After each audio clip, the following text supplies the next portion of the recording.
Okie doke. Hello, once again, Vindobag. It's me. So, your question this time is I got a bit of a lead, but how do I convert this into a win? So, let's take a look at it. Once again, we're playing Nico support, and our ADC this time is Varus, who looks like he's going AP, which just totally sucks. And then the enemy matchup is Kai'Sa Braum, a lane where we're going to have a good amount of influence in. So, our Varus gets taken out here at the start. And then we're kind of on the back foot. Even when you're on the back foot, you still want to try to like blast the Qs off on cooldown, because so long that the enemy doesn't have an advantage where they can just move past the wave like that, then you can still be getting damage off. And the more damage you're getting off, the better. The better the lane will be like over time. So usually just general advice of like how to close a game from support. Like I mentioned the last video replay we did, was with Nico, you really have to get good team fights going, and a whole lot of that comes from like when you take the fights or how you take them in the mid to late game, and then how you play them. But it's mostly about identifying when there's a good fight to take versus not. So let's go ahead and speed up through here, waiting for the ADC to get back. You do take a bit too much damage here whenever you're trying to attack the Braum.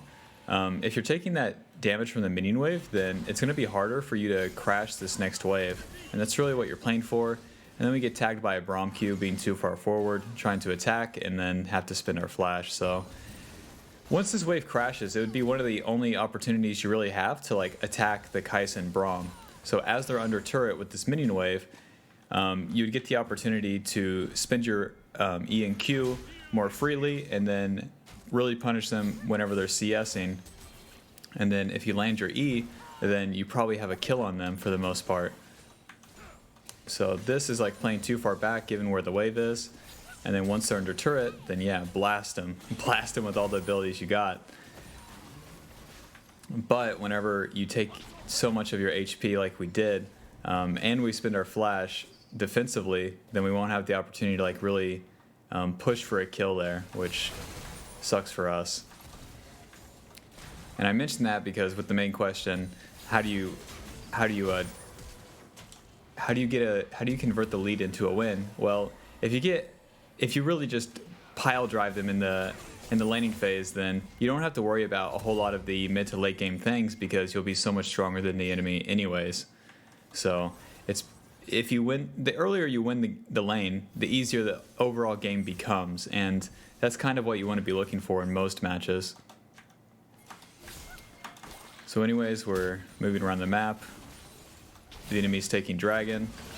Our ADC wants to die at all costs, and there's really nothing to do about that. I mean, it pays off this time, but like, wow. And you have to be careful here, even though we're level 6. If it's just you with the enemy AD and support, then I mean, never mind. This was totally fine if we go back. In fact, we actually missed out on a kill, so we move in, we get to level 6 off this caster minion dying, and then if we're really fast with it, it's just an EQ into ult with ignite, and the Kai'Sa's dead. So that's kind of just like missing out on how much damage that we have. Alrighty, so once again, just speeding it up, letting the waves play out in the bot lane. Our ADC is roaming, which doesn't make any sense. And then that obviously makes it weird for us.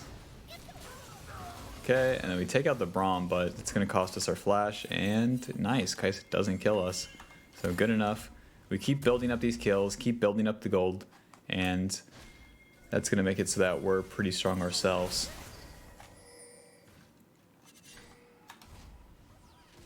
Now we're just waiting for the waves, waiting for the wave to crash.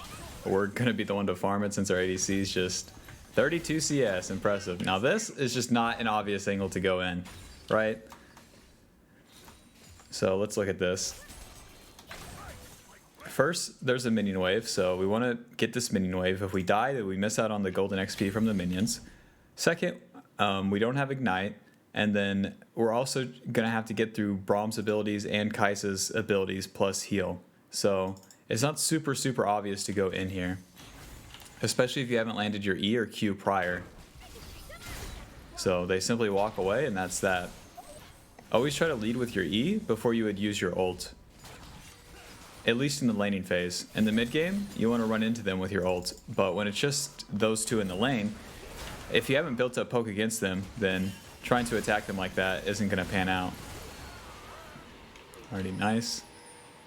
So long that we're getting the kills, it's honestly best. A chunk onto Braum.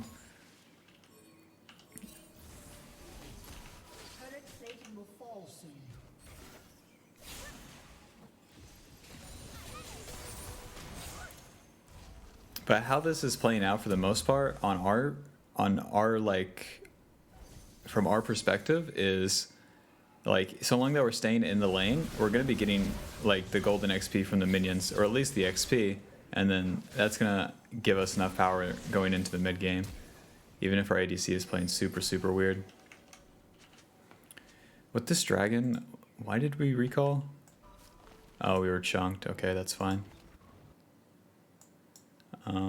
Okay, and then here we kind of... Once again, we're going for a solo kill on the enemy ADC. Luckily this time, we have ult, unlike the last replay. Kidok. So the E goes wide. You want to be really patient with the E. You can just let the ADC like start to hit you, and then use your Q, and then hit them with the E, and then ult. So long that the Q isn't like wildly like... So long that the Q hits, you know? But it's much easier to land the Q than it is the E, because the Q's cast time is so much shorter than the E. It'd be fine for you to stay in lane as well here. We're not really recalling for anything. We only have 900, so if you stay in lane, push out this wave, hit the turret, and then maybe even take the turret, then that's going to be more gold for you overall. More gold with the Spell Thieves, and then also kind of gives you something to do, because with no ult, there's no reason to like reset and go anywhere else on the map. So it's into the mid lane, we get Mordekaiser Flash, and that's okay, but probably won't equate to a whole lot.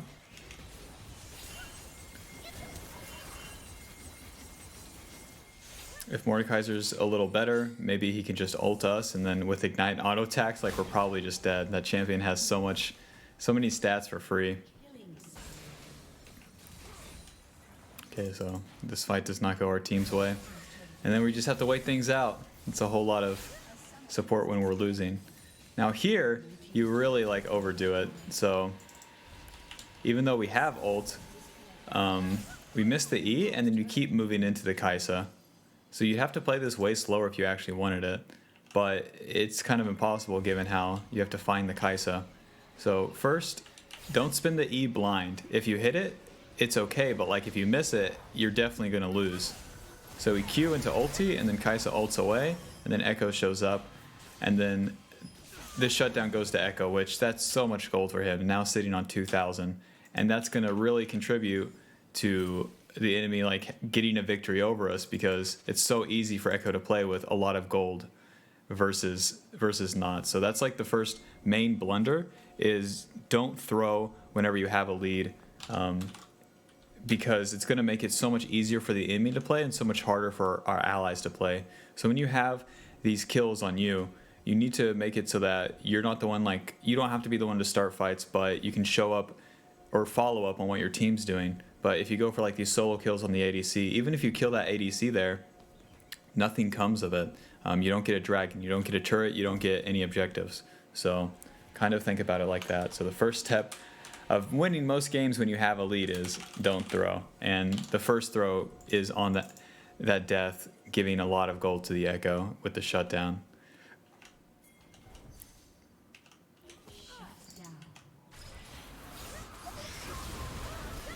Really good team fight. That's how you like to do it. The E into Q into ult. Yeah, you can even take the Raptors there. Nico actually has enough damage, because her Q like works on the jungle camps as well, which is kind of cool. So now it's just kind of waiting for the next fight. You wanna any fights or any like plays that you'd be looking for after that dragon is down with this sort of map state, it should just be like neutral ones. So you don't want to hit this turret, or else you give the enemy an opportunity to come from behind and attack you, which is exactly what they want. It's exactly what a fed Echo wants to do. In this case, the fight ends up going your guys' way though. You do have to flash away, missing the Q, but our main priority there is just to get out of there. And then a pretty good ulti. And then we don't have enough mana for Q, so we just have to totally back out. The fight ends up going our team's way. Right? Okay, so we come back in with the honey fruit, and then they kind of randomly stick around. Okay, yeah, and then Yone cleans up. You really want to avoid a situation like that though, where you and Kale are sieging mid there, because it just gives the enemy so many opportunities to attack you guys, and it would be the same thing as you attacking here. So I would say the second thing with how to carry the game is don't like over attack. You have to really be precise in like what you're attacking. Compared to the early game, especially on a mage support like Neeko's support, you get to attack all the time. No matter really what's happening, you get to be attacking the enemy. Whereas in the mid to late game, you have to take a good fight, and if you take a bad one, like even if it goes like 1-for-1, like it goes even or a little bit like against you, like it might just make it so that the enemy gets stronger and stronger and you stay at the same power level, because as support, you're not going to be getting like as many items as the enemy is, because they're going to be farming, and if they're getting kills, then that's just icing on the cake for them. Whereas a kill for us is just kind of a luxury, because all we're really getting after Proto Belt is Zhonya's, and once that's completed, we have to get like 2,000 more gold, which that's like what? That's like 6 kills. So it's very, very unrealistic to get there. And the pace that you get there too through getting random kills is also not going to be as fast as the enemy, who's farming and potentially getting kills if the fights go wrong. So don't over attack, and then also pick good fights. But that also plays into like being in position for good fights.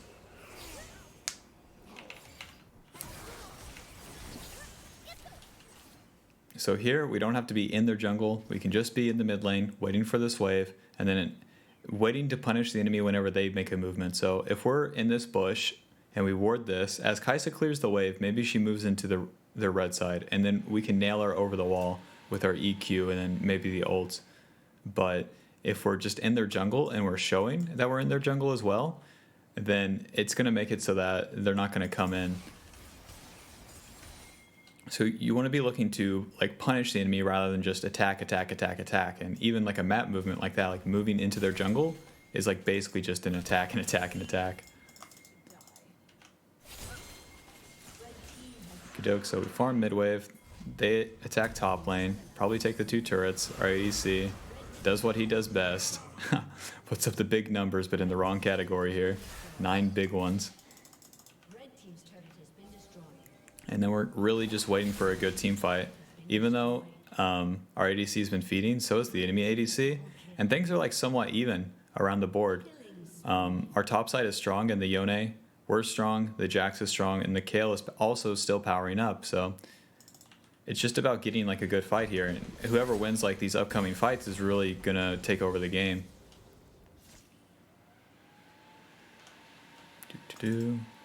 So once again, you don't have to be in the jungle here. Ask yourself like where are your teammates? In this case, Kale's right here, Yone's going into the blue side, your Varus is right here, and your Jax is all the way over here. Even if you find an enemy, what comes of it? Like maybe you solo kill the enemy ADC, that's okay, but like what if they walk together, right? Camille Braum walks into you here, we're just dead, and then there's no team fight for us on Dragon. So this is just too offensive of a position to be in. And the position to be in other than that is just in the mid lane, on the wave, or in the bush, where your allies would be, so that if the enemy attacks your allies, like as they were pushing mid, for example, then you can show up behind them. That's kind of where we end up, but it's a whole lot later, given that we were in the enemy red side instead. So Echo takes out our Yone, and now the fight's way harder for us because it's just us and Jax versus the Camille, the Braum, and the Echo. And then since we showed up to this too late, we don't really have the opportunity to get as much impact off as we want to. and then our ult comes down solo. Nobody can follow up on our stun damage and whatnot, and we don't have enough to take out the Echo by ourselves. So if we were there from the start and we didn't have to commute basically all the way from the red side to like over here to warding and then all the way through here and then back over through here, you know, then versus the path of just here to there, then we're going to be able to be in that fight sooner, and then we can have more impact. And then that's going to make it so that we can actually like win and, you know, transition our lead into actually winning, because if we're not winning the fights mid to late game, then we're probably not winning the game. And then here our solo lanes die, which even if we wanted to, like we would, I mean, if we're not dead and we don't have the recall timer or the respawn timer, then we could be here for whatever this is, but it's just not good from our solo lanes for the most part. And then that's going to be Baron for the enemy, but that is just like a snowball effect of the initial fight that happened. The enemy getting Baron, and now we're really on the back foot. So we get the Ocean Dragon, and then we try to go for a fight here. So same deal, we want to ask ourselves like where the enemy is and then where our allies are. So our Kayle is farming, our Yone does not have ult, and our Varus is pretty weak compared to the entire enemy team. So dropping our E into Q is fine here. But once our Yone goes back with his E, it's kind of up to us to go in with our ult. So you would want to ulti W and then Proto Belt into the enemy either this way or that way if the enemy's like diving towards your carries. But if we're this far back, then we're not doing enough basically. So, okay, and then we finally go in. And then we're going to get taken out, but that's kind of what we have to do. We just have to provide space for the carries here, and it's, yeah, the enemy just has way too much firepower against us. So, not a good fight. And then all of this is kind of just a snowball effect from that the initial fight where we weren't like there fast enough. So, this game overall like there's not like huge like game losing decisions on your end. It's kind of just the game plays out pretty chaotically, and then that's how it is with League sometimes, but there is things where you can be in positions that are better for you to, if crazy things happen, to where you can get more value. And then there's also steps to take to really put yourself in a position to where the game will be won for you, and you don't have to like overdo it and kill the enemy over and over to win it. You're already like in a commanding position, but then if you toss that and you throw the lead, then the enemy kind of evens out in power level and then surpasses you eventually, even if you've got an initial lead on a champion like Neeko's support, who is very, very strong early. So first step to take, going back to the first question, is I get a bit of a lead, but how do I convert the lead into the win? The first step is don't throw your lead, especially don't give a shutdown to a assassin champion like Echo, Rengar, Camille, Akali, champions like that. The shutdown gold goes so far on them. Don't over attack. Let the enemy like come in, like try to attack you or your allies. Don't move into their jungle like without good reason or without your allies. Don't just like do these solo attacks, like trying to solo kill the enemy ADC into the mid game. And then to be in better positions to react. So if we're too far in their jungle, which is like an over attack, and then the fight's actually happening mid lane, then we have to walk all the way there, you know? Whereas if we're just in more defensive / neutral positions, mostly neutral positions where the enemy doesn't have an advantage and we don't have an advantage, but we can hold our ground. If the enemy walks onto our field, basically, then they're putting themselves in a much easier position to attack. Whereas if we're always just in their face, then it's easier for them to play for the most part. Especially with a champion like Neeko, where you have these tools like Proto Belt, your W, your passive to hide your ult before you initially go in. You have a lot of tools to really catch them off guard, but we can't utilize them as well if we're always attacking. So, hope that helps. If you have any questions, feel free to message me on the Pro Guides website. And yeah, see ya.